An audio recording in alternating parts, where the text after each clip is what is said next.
Was this fight with Chito always going to happen as your first title defense, do you think? Just with the backstory, the way the first fight went, and the dynamics between you two? I mean, ideally it was going to play out like that, but it was never guaranteed. You know, he had to go out there and do his thing. He beat Pedro. Same night I knocked out Aljo, and the stars aligned. I think the first fight's an interesting one, right? Because of the way it ended. Do you even think that fight should count and can it even offer you anything tactically? Or is it just like, hey, that happened. It was a weird one. This is the real fight. This is 5 rounds. This is how it's actually going to be looked at. Yeah, you know, that fight never necessarily bothered me. You know, look where I'm at now. You know, that fight plays out a different way. I win that fight. Maybe the next fight I fight somebody that I wasn't ready for, and, you know, I lose. My career completely plays out different. So, you know, I go out there and knocked out Thomas Almeida like 7 times, and it was a beautiful performance. So, you know, grateful for, you know, everything that's happened, and that fight's never really bothered me. But I am excited to, you know, go out there and do what I was about to do in that first fight. Sean said you guys have been DMing ahead of this fight on Instagram, and he told us to ask you what the conversations were like on the DM. So I mean, he's a weird guy, dude. He likes that weird shit. I tried to stay away from it. The only thing I did was send him a picture of me back, and I haven't even read whatever he says after. I get it. I mean, one of his main tools is get on people's head, but good luck with that. But I mean, I'm gonna you up, and I'm prepared for Saturday night. So he's trying to start things, and yesterday he asked me if I was ready to lose the fight. So they didn't catch my answer, which I would have loved the camera catch what I say back to him, but they only catch one side. But that's just one tool to the game, right? I'm ready for a fight. My mind is in the right place, and I'm gonna kick his ass. well, there's cameras now. I don't know if you want to fill in the blank for I asked him to my. Okay. I mean, simple as that. I'm not here to be friendly. I'm not here to be respectful. I'm not a karate guy. I'm a fighter. So you with me, I'm gonna with you. I'm not around, man. You obviously shone out against Aljamain, got the highlight reel KO. They put it online for free for everyone to watch. Do you sort of anticipate you can do something similar here against Chito with his style? I mean, I think I could do that to anybody. But every time I get in there, that's not necessarily like, all right, I got to find the knockout. I'm just going in there to win. And, you know, that just happens a lot. And lastly, I don't know if you've seen, but he's been beefing with, Ryan Garcia. He's also, gone back and forth with Ilia Topuria. And he's also been saying that he doesn't count the first, his loss to you. So I just wanted to ask you, do you see him distracted? Do you feel like he's taking you lightly ahead of this fight? I don't give two fucks about what he's doing, who he talks for. I focus about myself. I focus about my schedule, my training, my body, my mind, and whatever he's doing, I can give two fucks about him or his life. Obviously, a lot of the narrative since your last fight, especially in Chito's fights, is Chito starts slow. He's it takes him a while to get going, and then he gets these late stoppages or anything like that. Do you agree with that assessment, or when you're watching Chito fight, is there just something different about him? Like, is he collecting data, as they say? I think him starting slow is why he's kind of able to finish guys later. He's conserving his energy. So. Yeah, I mean, it's just everyone has different styles, and that's kind of his style. Chito, you talked about running into him and inviting him to enjoy you in that way. Do you enjoy this sort of animosity before the fight? Does it give you a little extra spice?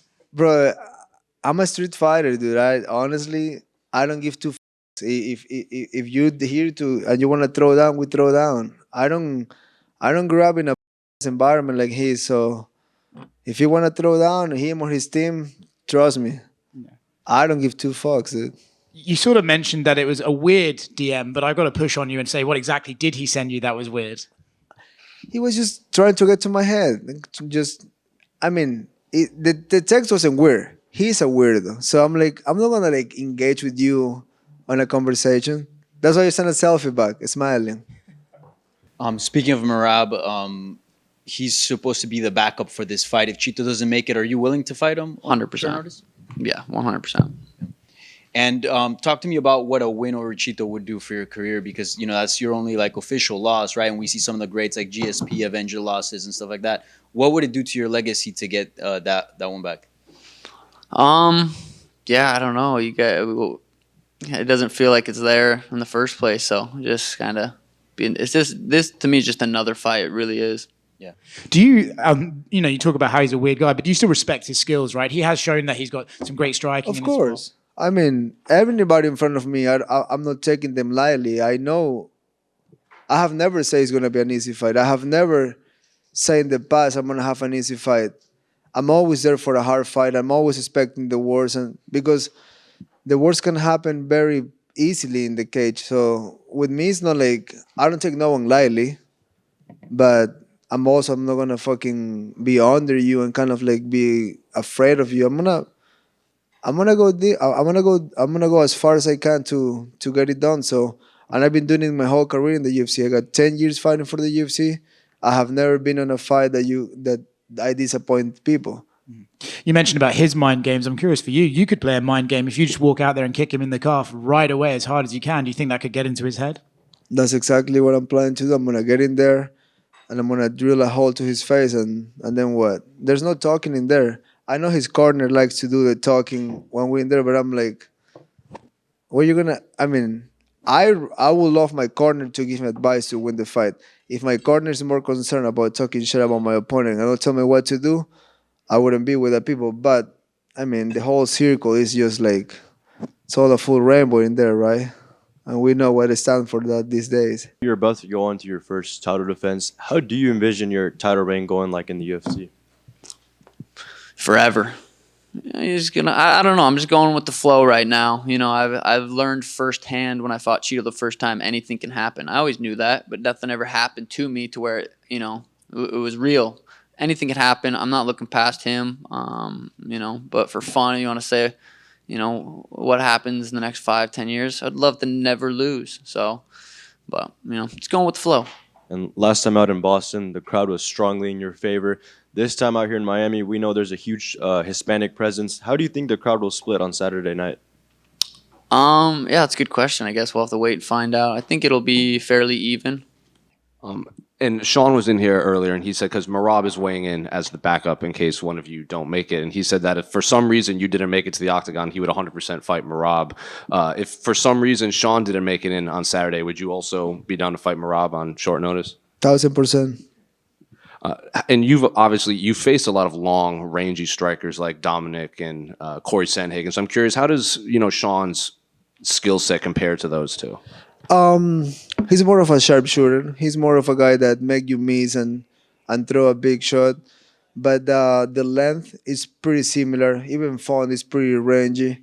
But I feel probably my biggest threat to him is like I can match his range. We have the same legs. We have same arms. So we pretty much are the same size. Like I've been in front of him.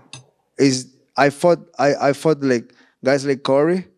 And if I can get to their faces, I can get to anyone's face. So I'm very confident for this Saturday. And do you see a world where you and Chito become friends after all this is settled? I'm not really running low on friends. I got a nice tight circle, so probably, if in another world we probably would have been buds. But we're in this world. He stinks. I'm great. We're not buds. Usually when fighters refer to each other during fight week, they leave the trash talk behind. And with that said, will you share with us your honest opinion about Chito? Yeah, we talked in the DMs a little bit on Instagram. Have you guys had him up here yet? Ask him what we talked about. See what he says. Do you care to share a prediction for the fight? Sleep in this man. Chito over here. How has your approach changed towards Sean since the first time you guys originally fought till now that you're going to fight for Undisputed Gold? I see like this will be a way harder fight. He definitely got better. He definitely matured more. And I mean, two different fighters. It's been almost 4 years, and I'm not thinking because I beat him in the first round, last fight, it's gonna happen like that. To me, the first fight, it's over. I'm thinking about the second fight, and in my opinion, will be a brand new fight, brand new opponent. I know we fought, but it's just I don't like to think about the past. I like to see what's in front of me.